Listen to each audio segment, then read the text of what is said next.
Comunicadores presenta A las cosas por su nombre, con Luis Pantoja Ríos.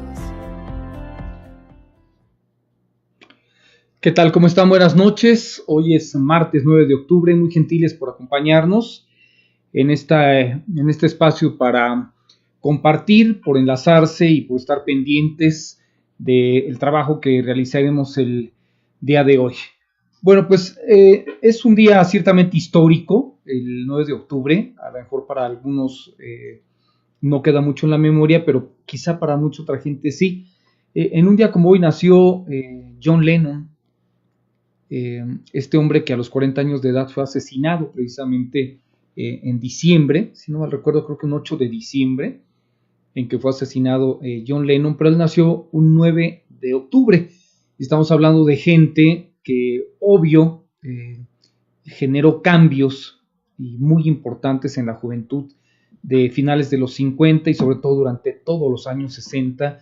El significado de la vida de John Lennon para mucha gente en el mundo, no para unos cuantos, sino para el mundo, siendo miembro, creo que todos lo sabemos, del cuarteto Liverpool, quizá el grupo más famoso y en su momento quizá también el más innovador.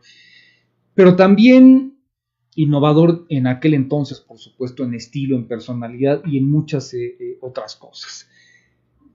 Pero también hoy es un día que no solamente se caracteriza por el nacimiento de un personaje, porque ese sí fue un gran personaje, John Lennon, con sus cualidades y sus defectos, quizá como todo mundo, pero con la gran cualidad y la visión de haber creado ese grupo, que por supuesto creo que está en la memoria de todos hasta ahora. Y de los jóvenes, hoy los jóvenes también les llama mucho la atención los Beatles, sus composiciones y las películas, también los ritmos que se tenían. Pero también quiero subrayar un día como hoy, porque un 9 de octubre también murió asesinado Ernesto Che Guevara.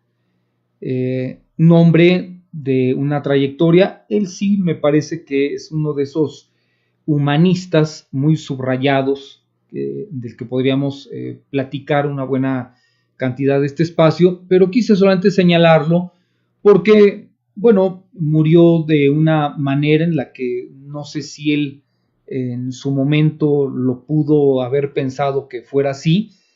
Lo que sí es un hecho es que quizá para algunos no tuvo el apoyo que debería allá en Bolivia, o el Che simple y sencillamente hubo un momento en que los acuerdos con Fidel Castro ya no se dieron como él lo había pensado y decidió salir a buscar otra revolución, una más, y quizá también darle a América Latina un carácter diferente, situación que no logró. Pero hoy también se cumplen años, primero del nacimiento de todo un personaje y también del deceso de todo un gran personaje, porque hoy el tema y la manera como se hizo la Revolución Cubana, en donde este argentino, que después le decían argentino-cubano, pero que finalmente nunca dejó de ser argentino, por supuesto, que lo marca como un gran ícono en la historia también de la humanidad, y por los logros, el gran logro que tuvo junto con Fidel Castro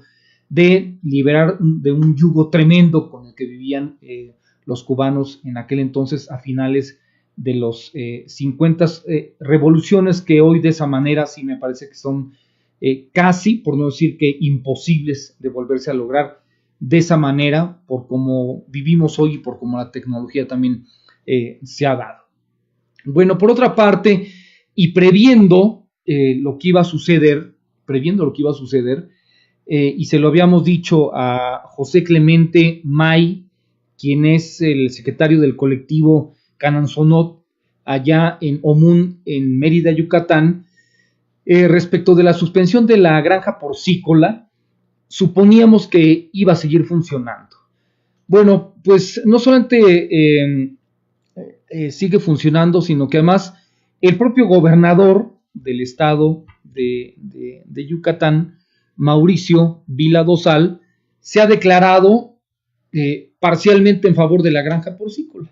Entonces, para quienes no nos vieron el jueves pasado, les voy a poner otra vez el video de 2 minutos para que se enteren qué está sucediendo allá en Yucatán, en esta parte de Omún, donde hay una zona de cenotes precioso, y han puesto una mega granja porcícola que obviamente va a intoxicar, va a llenar de mierda de cerdo, para acabar pronto los cenotes, aunque dicen que tienen una planta tratadora, no lo han demostrado. Es decir, hay una serie de corruptelas de tipo ético del propio gobierno del estado, del municipio y por supuesto también de la federación. Veamos este video de 2 minutos para quienes no sepan de qué se trata, porque quedamos de volver a hablar el día de hoy en unos minutos más, precisamente con José Clemente May, guardián del agua en esta zona de Omún, allá en Yucatán. Adelante, por favor.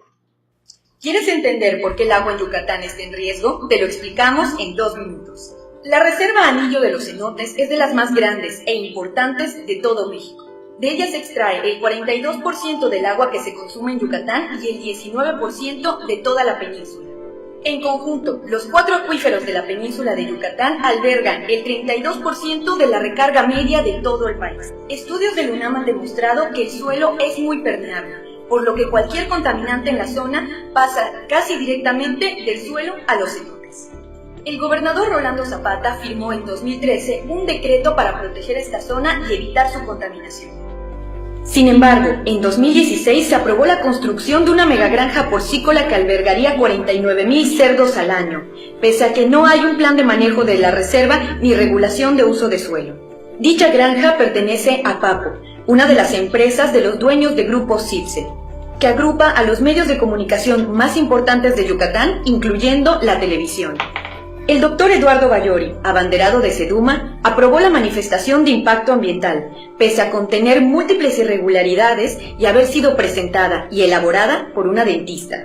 En medio de una crisis planetaria de recursos, Yucatán responde aprobando un proyecto que implicaría la producción mensual de 2.250.000 kilogramos de excremento en una de las peores ubicaciones posibles. ¿Qué dicen las autoridades? Todo está en regla. La granja se empezó a construir 3 meses antes de su aprobación. La planta de tratamiento evitará la contaminación. La empresa Quequén ha introducido los primeros cerdos a la megagranja, pese a que no hay pruebas de que exista dicha planta de tratamiento. Los documentos están bien. Estos niegan que existan pueblos indígenas en la zona, pese a que ahí viven cientos de pobladores mayas. ¿Cómo respondió el gobernador a la manifestación pacífica de Omún? Clausurando 5 cenotes de los principales líderes del movimiento y mandando decenas de antimotines a resguardar el orden ante un pueblo desarmado y pacífico. ¿Cómo respondieron los empresarios?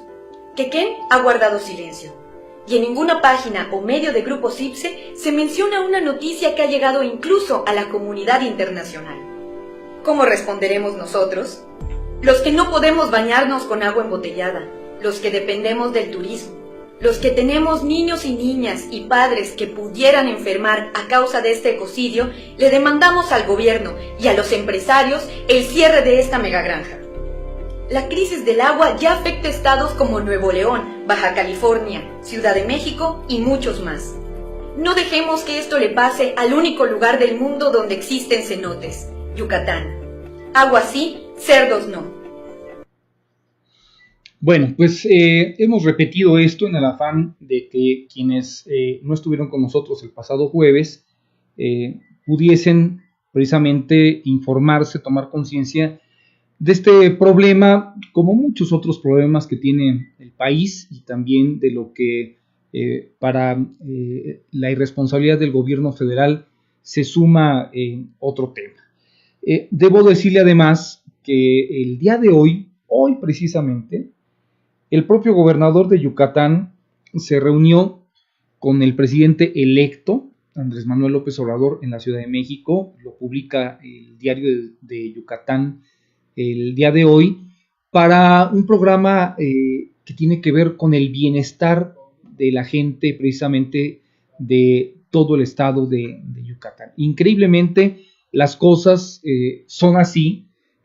tienen los gobernantes el cinismo de por un lado hacer una cosa y por otro lado ir a dar otra cara, como es el caso de este hombre que se llama Mauricio Vila Dosal, que es el gobernador del estado de Yucatán. Y por lo mismo, bueno, para platicar precisamente sobre el tema, ya está en la línea telefónica José Clemente May Echeverría, quien es guardián del agua en la zona de Omún, precisamente allá en Yucatán, y a quien agradezco otra vez el que nos tome esta comunicación para explicarnos cómo está el escenario, la situación. José Clemente, buenas noches y un placer en saludarte.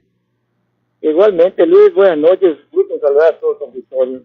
José Clemente, pues el jueves preveíamos que se podría presentar precisamente una situación como la que vamos a comentar, es decir, una suspensión de la granja porcícola a través de la determinación de un juez, pero que en la realidad tengo entendido que sigue funcionando, pero que además el propio gobernador Mauricio Vila se ha declarado de manera parcial en favor del funcionamiento de la propia granja, ya que estaba leyendo yo la currícula también de este gobernador, y aunque estudió Derecho, es abogado, pero tiene una especialidad en negocios, es empresario, entonces es empresario y además gobernador del Partido Acción Nacional, y que parece ser que ante estos temas son los menos sensibles y solamente ven el negocio, la supuesta productividad. Y además el día de hoy, José Clemente, este gobernador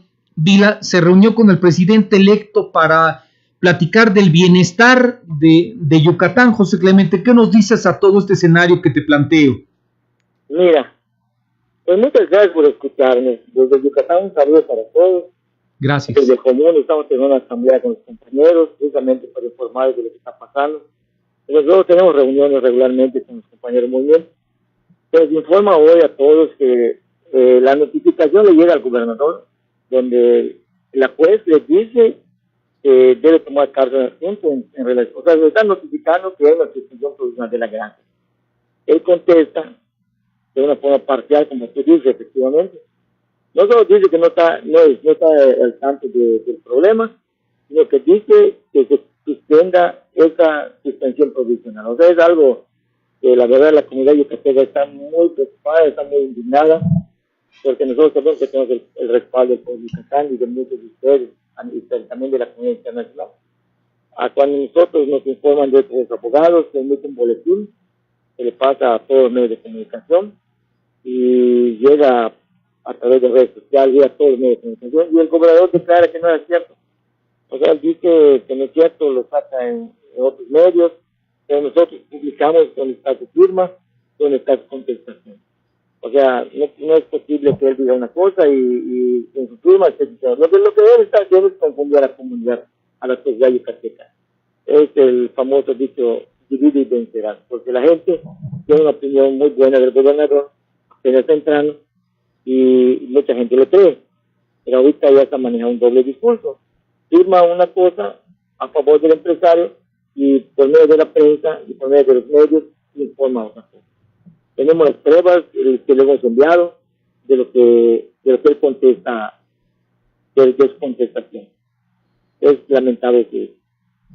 Ahora, ni siquiera se presenta él, sino que manda al representante legal del gobierno del estado, tengo entendido. Efectivamente, así se maneja a través de abogados, consejeros jurídicos, él envía la contestación. Una manera de minimizar o de menospreciar lo que está sucediendo con esta granja porcícola. Así es. Es muy triste porque pues la comunidad cree en él, Yucatán cree en él, y ahorita pasa eso. Es un tema prioritario, sentimos que es un tema prioritario porque estamos hablando del agua, la contaminación del agua.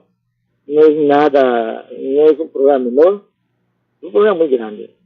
Están en una zona de recarga, es una zona decretada por ellos mismos como la área natural protegida a nivel de los cenotes, y existe un decreto, el decreto 117. Ellos mismos lo hicieron. Es muy delicado lo que está pasando en Yucatán. Ahora bien, José Clemente, el día de hoy el propio gobernador Vila Dosal se presenta hipócritamente con el presidente electo López Obrador para dar una cara sobre un proyecto que le llaman de bienestar para estados como Yucatán, para Chiapas, tengo entendido, para Tabasco, también y Oaxaca, programas sustentables les llaman ellos, cuando por otra parte está viendo que se va a afectar una parte de los cenotes de Omún, e hipócritamente, reitero, dicen una cosa y por otro lado hacen otra. ¿Han pensado ustedes hablar ya con el nuevo gobierno federal que llegue el 1 de diciembre? ¿Tomarán algún otro tipo de medidas, José Clemente? Mira, precisamente se habla de la Asamblea, los compañeros propusieron tratar de acercarse al presidente de la Asamblea. Sabemos que no ha tomado posición, sabemos que el 1 de diciembre entra, pero la gente está muy decepcionada del gobernador, la gente de Común gana el Acción Nacional, precisamente por este conflicto. Ahorita él defrauda al pueblo, se pone en contra del pueblo, y pues, ¿a quién podemos recurrir? Lo único que nos queda es recurrir, pues ahorita al presidente electo, y también pues confiamos, sinceramente, confiamos mucho en el Estado de Derecho de nuestro país, en el juez, porque hoy debe dictar una sentencia, hoy o mañana, ya si da la sentencia, la suspensión definitiva o no. En este momento, José Clemente, ¿está funcionando tal cual la granja porcícola? Efectivamente, hoy fue la audiencia y la juez dijo inmediatamente que se vaya a verificar si está trabajando o no está trabajando en la granja. Y hoy vinieron los actuarios del Poder Federal, entraron a la granja, checaron todo, la granja está completamente llena, están trabajando al 100%, y pues ellos llevaron el reporte a la juez hoy para que hoy, mañana también la juez y se va a dar la suspensión definitiva o no. Oye, José Clemente, ¿hay fotografías o videos que tengan ustedes de los desechos del excremento de los cerdos que vayan a empezar a perjudicar ya los cenotes en vista de que aparentemente la planta tratadora que dicen que está instalada, pues o no está instalada o no está funcionando, pero hay pruebas evidentes por parte de ustedes en este momento? Mira, yo tuve la oportunidad de entrar a la granja hoy. Sí. Tuve la oportunidad de entrar, pues como parte del movimiento, ¿no? Entraron los abogados de nosotros, entró el abogado de hoy, de la empresa, entró el actuario, entramos a checar la granja, ¿no? Es una granja muy, muy grande. Te puedo decir que nos encontramos con un panorama muy, muy, muy lamentable, o sea, porque son lagunas inmensas las que tienen, sus plantas de tratamiento las vimos, pero pues no está funcionando. Sus famosos biodirectores tampoco los han terminado. O sea, es algo que es una contaminación inminente. O sea, sabemos, ¿no? Esto no cumplen ellos con lo que están diciendo. ¿Se está yendo ya el excremento hacia los cenotes? ¿Dónde? Sí. Tiene sus lagunas de oxidación. Esas lagunas de oxidación van a sacar el agua para regar. Y el sistema de riego tampoco lo tiene. Ellos cuando comiencen a regar, en esa agua que va tirando al suelo, se va a ir a los cenotes. Y ese es el tremendo riesgo que estamos corriendo. Porque acá en nuestro medio, en Yucatán, nosotros tenemos una capa de tierra muy vulnerable. O sea, acá si cae una lluvia ahorita, en 10 minutos que todo ya se fue para abajo, ¿no? Sí. O sea, tenemos un suelo muy susceptible a contaminación. Y imagínense que estén regando, y luego todo se vaya abajo. De hecho, hasta cuando estén regando, todo se vaya abajo. No creemos en los empresarios, no creemos en lo que nos dicen, no fuimos a contestarlo hoy. Y si van a tirar esa agua para riego, pues es completamente seguro que van a contaminar. Desde mi punto de vista. Oye, José Clemente, ¿no crees, y te lo digo como una sugerencia, no sería bueno a través de un dron que pudiesen ustedes tener o contratar, grabar desde arriba la propia granja y ver cómo salen los desechos? Mira, ahorita lo que están haciendo, ellos de los corrales se lleva a sus lagunas de oxidación. Ahí está almacenando no sé cuántos litros de agua con este mes. Y ahí hoy les decía yo al empresario, tú me dijiste que esa agua la vas a poder tomar, ¿por qué no la tomas? Es que la planta no me dijiste que esa agua va a salir completamente limpia, pues tómala. Claro. Porque él me aseguró, no, es que José, esa planta va a funcionar al 100% cuando salga el agua, la vas a poder tomar. Por eso hoy le dije, toma el agua, a ver si la puedes tomar. Y pues es que la planta no está funcionando. Pero es algo que, la verdad, nosotros no confiamos en eso. Echaron a andar la granja sin echar a andar la planta tratadora. Exactamente. O sea, al revés. Así es. En lugar de hacer las pruebas con la planta tratadora, muy a la mexicana, muy al estilo de este tipo de empresarios que no les importa otra cosa más que pues ganar dinero y que los demás se amuelen. Desgraciadamente, eso que pasa en nuestro municipio, a nosotros como pueblos originarios, no nos toman en cuenta para la decisión de las grandes empresas, vienen y se ponen en las comunidades que a ellos les convenga, hacen lo que quieran, ganan el dinero que quieran, destruyen todo lo que han de destruir, entonces vamos, después de 30 años aproximadamente, ¿no? Entonces es lo que estamos viendo acá. Ellos nunca nos contestaron, nunca nos preguntaron, nunca se hizo una consulta acá en el municipio. Nosotros tuvimos que hacer una consulta y la gente rechazó completamente la granja. ¿Cuánta gente de Omún trabaja en la granja? ¿Ande? ¿Hay gente de Omún que trabaje en la granja, José Clemente? Mira, la granja está completamente tecnificada. O sea, el personal que laborea es mínimo. O sea, todo es tecnificado, o sea, altamente. Las apretan un botón, se crían cerdos.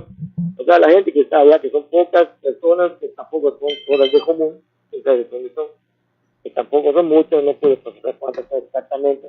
El único dato que tenemos es que la mía manifiesta que son 45 empleos que van a generar. Y realmente, pues, no vemos el gran beneficio que pueda traer a la comunidad.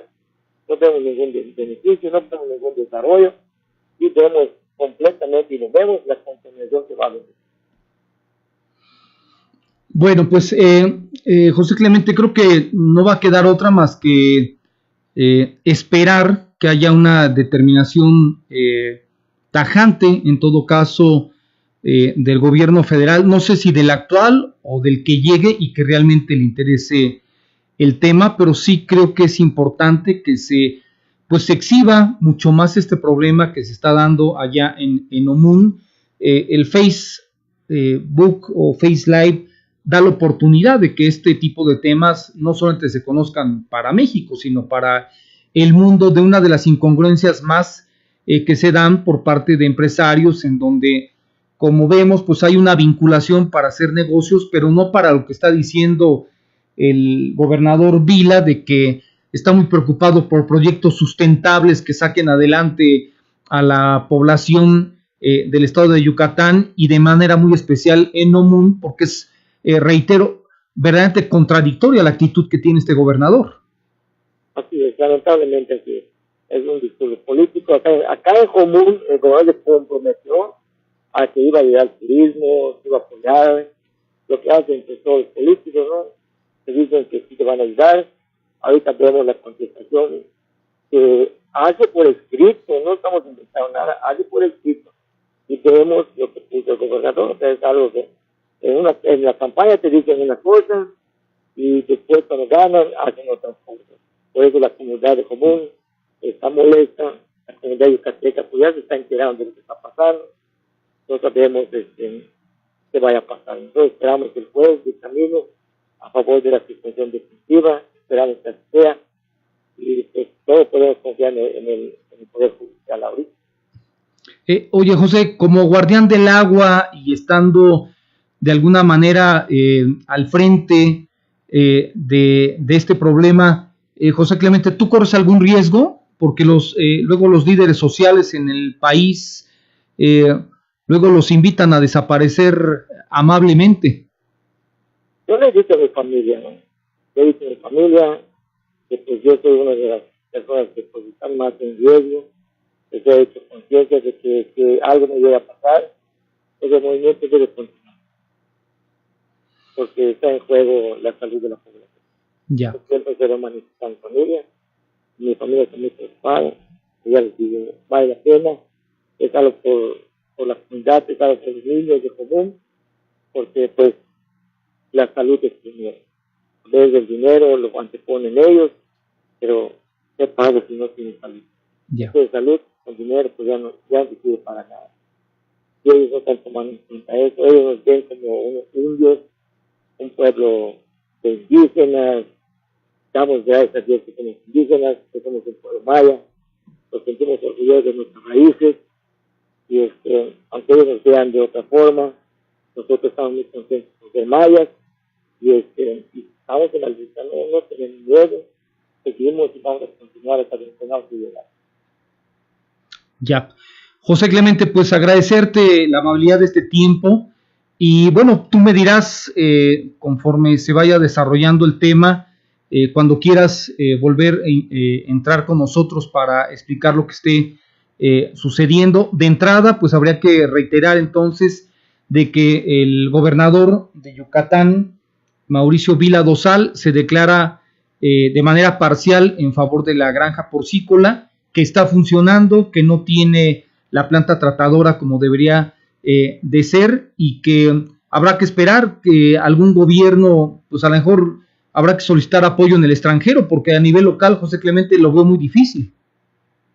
Pues acá a nivel local, pues ya vimos que está pasando, ¿no? Pero pues todavía nos queda el nivel federal, y esperamos que, yo estoy seguro que la juez sí va a dictaminar una suspensión de ¿no? Porque si es una orden judicial de que ya debían dejar de operar, no cumplieron, están de desacato. Yo creo que la juez debe dictaminar. Bueno. Muy bien, José Clemente, muchas gracias otra vez y buenas noches. ¿Qué tal? Bueno, saludos a todos. Gracias, hasta luego. Gracias, bueno.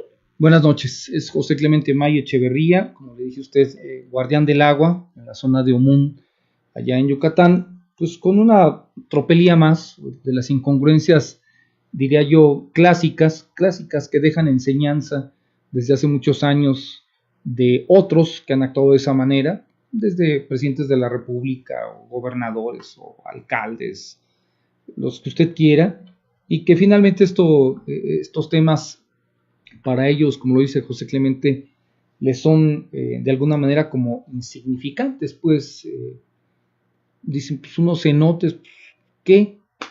Cuando se supone que es una zona protegida y en donde pues el primer defensor debería ser en todo caso el propio gobernador, su secretario del Medio Ambiente o la congruencia del gobierno federal para haberle llamado la atención, o los legisladores locales igualmente, pero bueno, pues del gobierno federal actual muy difícil esperar algo, ya están preparando prácticamente las maletas y seguramente pues irán a tomar la mayoría de ellos generosas vacaciones también, ¿verdad?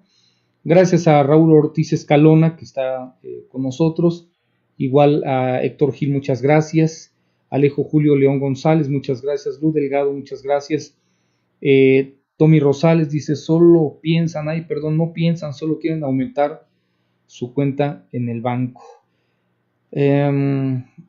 Oyuki Gómez Eglízamo, gracias Oyuki por estar con nosotros. Jorge Díaz Galindo también, muchas gracias. Alejandra Zárate, un abrazo muy fuerte. Rocío Alvarado también, muchas gracias. Sara García también, muchas gracias. Federico López Moctezuma, muchas gracias. Dice Alejandra Zárate, ¿quién es el torpe, por no decir imbécil, que apruebe el uso de suelo para un proyecto así?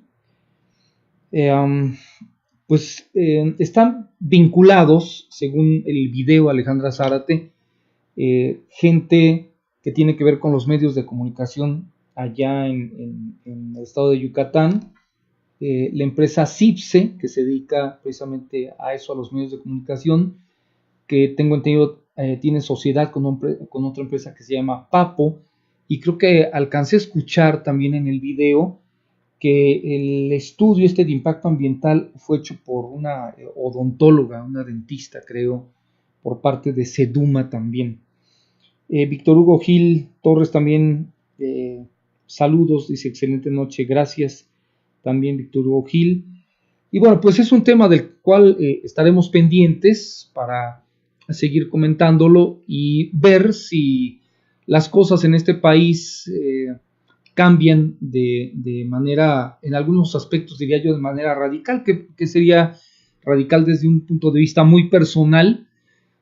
Bueno, si llega un gobierno federal que realmente tenga ganas y actitud de nivelar la balanza, pues a mí me parece que se pueden ir directamente. Hay documentos, aquí está el documento, en donde el gobernador expresa que la jueza debe negar la suspensión definitiva de la granja porcícola, ¿no? Y que él además se declaró absolutamente a favor de esta situación. Por lo menos la imparcialidad hubiese sido ya no lo congruente, sino lo decente en todo caso, ¿verdad? Y como le decía usted, la hipocresía de venir aquí a la Ciudad de México. Mire, aquí está.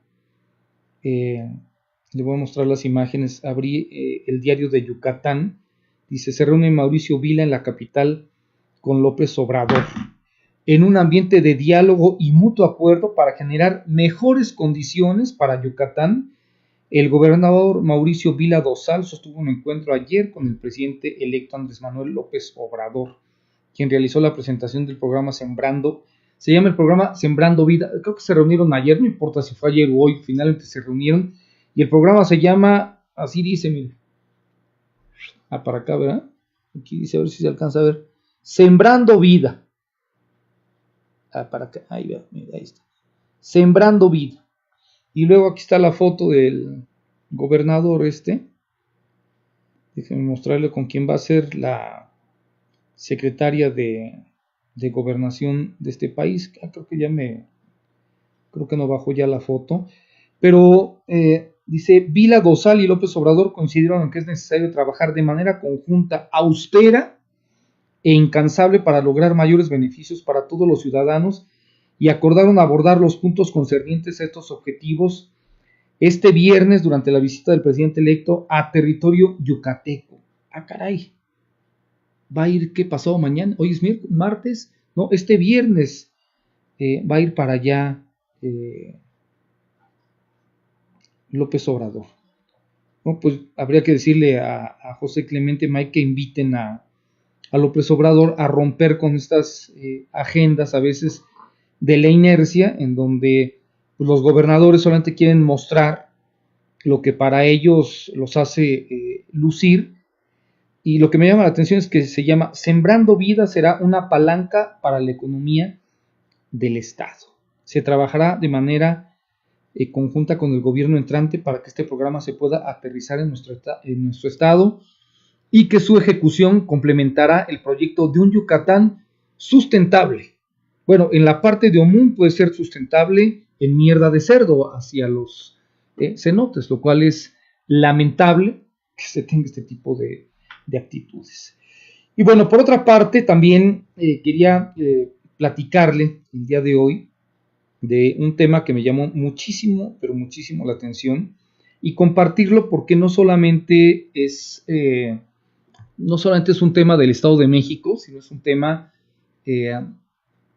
del país a nivel nacional, pero que se recrudece en un estado como el Estado de México, con más de 15 millones de habitantes, y en donde pues ahora dicen que el salario mínimo que tienen aparentemente los policías del Estado de México es de 11,500 pesos aparentemente. Pero ¿qué fue lo que pasó aquí en el Estado de México la semana pasada? En lo que decíamos el jueves, este espacio, se dio la glosa del informe del gobernador del Mazo. La glosa es la revisión en donde se presentan los secretarios del gabinete ante la legislatura actual, es decir, la Cámara de Diputados, los 75 diputados mexiquenses, y entonces pues hay ciertos debates, preguntas, por ejemplo, en el caso del secretario de Movilidad, que antes se llamaba Secretaría del Transporte, y le pusieron de Movilidad ahora, Raimundo Martínez, pues según las crónicas, Raimundo Martínez fue terriblemente apaleado, aporreado, y pidieron hasta su renuncia, ¿no? Pero así ha sucedido durante mucho tiempo, quizá no solamente en el Estado de México, sino en otros estados en donde, pero más aquí en el Estado de México, el tema del transporte es patético, es caótico lo que sucede en este estado ante la torpeza, la falta de planeación de los gobiernos, la tremenda demagogia con la que se ha vivido dentro de esta secretaría, que hoy le pueden poner del transporte, de movilidad, como usted quiera. Es la misma gata, pero revolcada, un poco como lo que sucedió con la Universidad Autónoma del Estado de México, que le cambiaron, ahora ya no se llama la parte de la Secretaría de Administración a este rector Barrera, se le vino la ocurrencia de que se llamara la Secretaría de Finanzas, ¿verdad? Y que con eso la universidad mejora, no mejora, es decir, igual lo que sucedió con quien hoy es secretario de gobierno, secretario de gobernación, y digo a nivel federal, Alfonso Navarrete Prida, cuando era procurador general de justicia del Estado de México, y le dio la gana, entre las ocurrencias con las que se vive siempre con estos servidores públicos, le dio la gana de, en aquel entonces, le estoy hablando de hace 12, 15 años más o menos, le dio la gana a Navarrete Prida de cambiarle la imagen a los policías judiciales y nombrarlos ministeriales y que todos tenían que andar de traje como si las cosas fueran a cambiar. Pues no. Y en el Estado de México se dio ahora, para redondear el comentario, se dio la situación ahora de la presentación tal cual de la secretaria de Seguridad Pública del Estado de México, Maribel Cervantes Guerrero, que reconoció, Maribel Cervantes, que no hay resultados en seguridad en el Estado de México. Leí varias crónicas, la que me llamó mucho la atención es la de Métrica. El trabajo fue realizado por Eduardo Alonso, el periodista Eduardo Alonso, querido amigo Eduardo Alonso, ex colaborador con nosotros todavía hasta el año pasado en el noticiario que hacíamos en Capital, y dijo esta secretaria ante los diputados: si se emprendiera una investigación contra aquellos mandos policíacos estatales a los que se les imputa algún acto de corrupción, seguramente la corporación se quedaría sin muchos colaboradores. Así, tal cual. ¿Por qué tomar este dato? Porque el gobierno de Ávila Villegas, de Rubiel Ávila Villegas, que hoy está sentado y calienta una silla en el Senado como si no pasara nada, como si su gobierno hubiese sido un éxito, el éxito de los mitómanos, de los mentirosos, por supuesto, y él, pues como número uno en el Estado de México, junto con la mayor parte de su equipo también de Ávila Villegas. Habría que recordar, y quizá quienes nos ven en otros estados también han de decir, pero es que este es un mal de todo el país, tal cual, y a nivel federal. A mí no se me sale de la memoria cuando el secretario general de gobierno de aquí, el ex secretario general de gobierno José Mansur, se llenó la boca con el tema de el centro de confianza estatal, centro de control de confianza para los policías. Y lo dijimos muchas veces, que los argumentos que él daba y el número de policías que tenía el Estado de México, simple y sencillamente su centro de control de confianza, es decir, donde iban a evaluar a los policías, no les iba a dar tiempo y se había convertido también en un mito, en una gran mentira, porque además Ávila Villegas dijo que iba a entregar una policía garante en el Estado de México, lo cual jamás cumplió, y el actual gobierno, pues no es que simplemente lo esté padeciendo, es que tampoco, desde que llegó el gobierno de Del Mazo aquí al Estado de México, tampoco se ha tenido un cambio radical que no sea lo mediático, como lo platicamos hace un mes, creo, en este espacio también, donde se presentaron las patrullas, que por cierto tenía faltas de ortografía en la rotulación y este tipo de cuestiones, pero también que ya le subimos el salario a los policías. La pregunta es, alguien que se la juega como los policías en el Estado de México o en otros estados, ¿es justo que ganen 11,500 pesos mientras un secretario de gabinete está ganando 150 o 200,000 pesos con las canonjías que tienen entre camionetas, bla, bla, bla, bla, bla, bla, y todo esto, o los gastos que se hacen tremendos en las giras que hace el propio gobernador y sus secretarios de gabinete, donde se gasta un dineral en helicópteros, en guaruras, en camionetas, en comidas, en acarreados, todo esto. ¿Usted cree que un policía con 11,000 pesos va a salir adelante? ¿Va a estar satisfecho? ¿Se va a comprometer a un trabajo realmente para con la sociedad? Si la propia secretaria de Seguridad Pública reconoce que no hay resultados, si Maribel Cervantes, le voy a volver a leer esta parte porque me parece impresionante, yo que ella, por dignidad, pues también renunciaría, ¿no? Porque con el respeto que se puede tener a alguien, pero tan inútil ella como los anteriores. A lo mejor ella dice, pues ¿yo qué puedo hacer? ¿Yo qué hago si no hay el suficiente dinero para pagarle a la gente como debe de ser? Habría que recordar que las promesas que se hicieron en campaña tenían que ver con otra realidad y no lo que se está viviendo hoy en el Estado de México. Le vuelvo a leer esta parte. Si se emprendiera una investigación contra aquellos mandos policíacos estatales a los que se les imputa algún acto de corrupción, seguramente la corporación se quedaría sin muchos colaboradores. Fíjese usted, el nivel educativo en el trabajo que hace Eduardo Alonso, el nivel educativo del grueso de los policías estatales es de secundaria. La mayoría son de secundaria. Algunos empresarios, algunos empresarios sí se están retirando del Estado de México por el tema de inseguridad. La policía estatal tiene un retraso financiero, salarial y de equipamiento de 20 años de atraso en relación a corporaciones federales, y en el territorio mexiquense opera la organización delictiva La Familia Michoacana y el Cártel de Jalisco Nueva Generación. Dijo esta secretaria de Seguridad, en efecto, en un año no hay resultados. No hay los resultados que no solo ustedes, la población, ni todos, yo misma quisiera ver. Esto se lo dijo a los diputados. ¿Y cuál es entonces, qué es lo que va a hacer el actual gobernador? Porque participar solamente de manera mediática para tratar de convencer, pues me parece que es muy pobre. Ya, me parece que es un instrumento ya que está fuera del contexto de la gente, como para poder decir un gobierno está cumpliendo o no está cumpliendo. Porque la realidad es que seguimos en un estado en donde la escasez de la iluminación en las calles, por ejemplo, la escasez de patrullas, de policías, es evidente. Y no hay manera, diría yo, que no fuera otra por parte de los diputados actuales, donde hay una mayoría, de presionar al actual gobernador para decirle: lo que usted nos dice carece de fundamentos, y sobre todo porque la realidad con la que está viviendo es otra, de acuerdo a lo que usted comenta. Por eso hubo gente como uno de los diputados de Morena, Mario Gabriel Gutiérrez Cureño, que reclamó muy fuerte.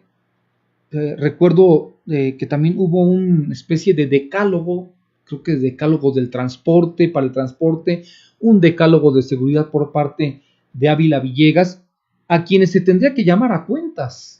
Se tendría que llamar a cuentas por el desastre que dejaron, y que ha pasado ya más de un año, y el gobierno actual no puede responder más que con un discurso mediático, y con tratar solamente de meter un número de patrullas nuevas, decir que les ha aumentado el salario, pero que eso también habría que checarlo en realidad, con cuántos policías cuenta el Estado de México, cuántos realmente tienen ese salario y cuántos no les queda otra chamba más que, como muchos jóvenes que casi trabajan en las gasolineras por propinas, y que el policía dice: pues si yo me estoy ganando 4,000 pesos a la quincena por los descuentos que tengo, ¿de dónde saco para poder vivir? Yo quiero pensar, y pensémoslo así, ¿qué hace un policía que tiene 2 o 3 hijos y que la mayoría sean adolescentes?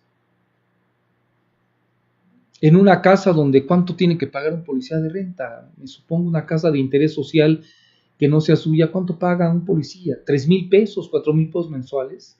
¿Cuánto paga de gas al mes? ¿Cuánto paga de transporte para sus hijos que van a la escuela?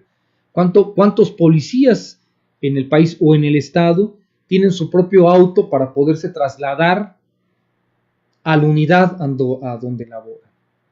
Cuando el transporte es pésimo, es caro, y luego se suma la alimentación, uno se preguntaría, ¿cada cuándo un policía mexicano o mexiquense se toma unas vacaciones? Que se pueda llevar a su familia por lo menos a Ixtapan de la Sal o a Acapulco, que no ellos mismos digan, es que si no es por la lana de la esquina, que estoy en mi esquina y que pues recibo de los autobuses y que luego tengo que repartirle al jefe, o por el arreglo que tuvimos con el que se pasó el semáforo, o con el que chocó, al que le excusamos un problema de tránsito. Es decir, todos los días talachando, pero sumando a esto la terrible corrupción con la que los policías tienen que estar todos los días, no para vivir, sino para poder sobrevivir.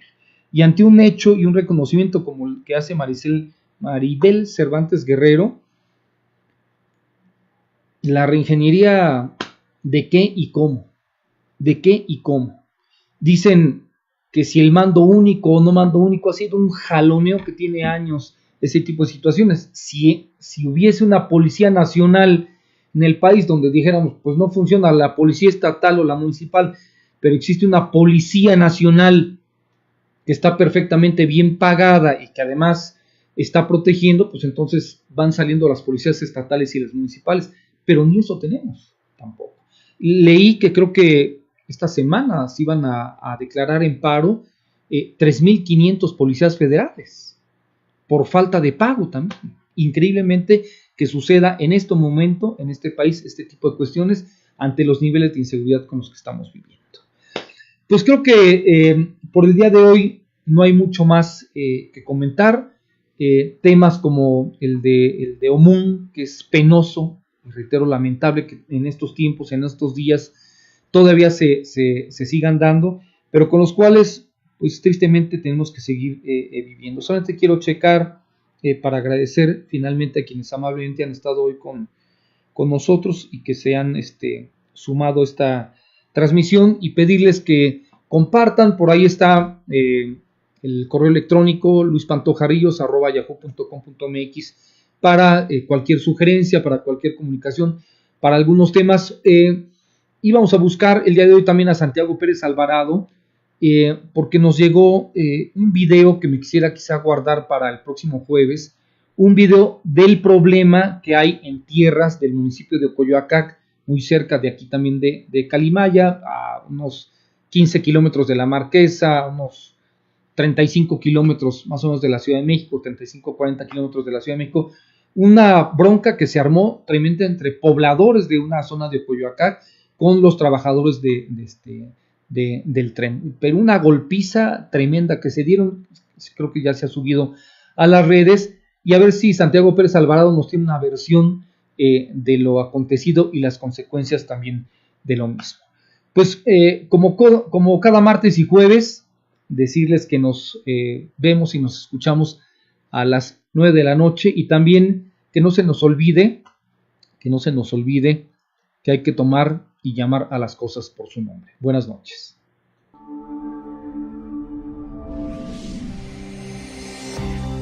Comunicadores presenta A las cosas por su nombre con Luis Pantoja Ríos.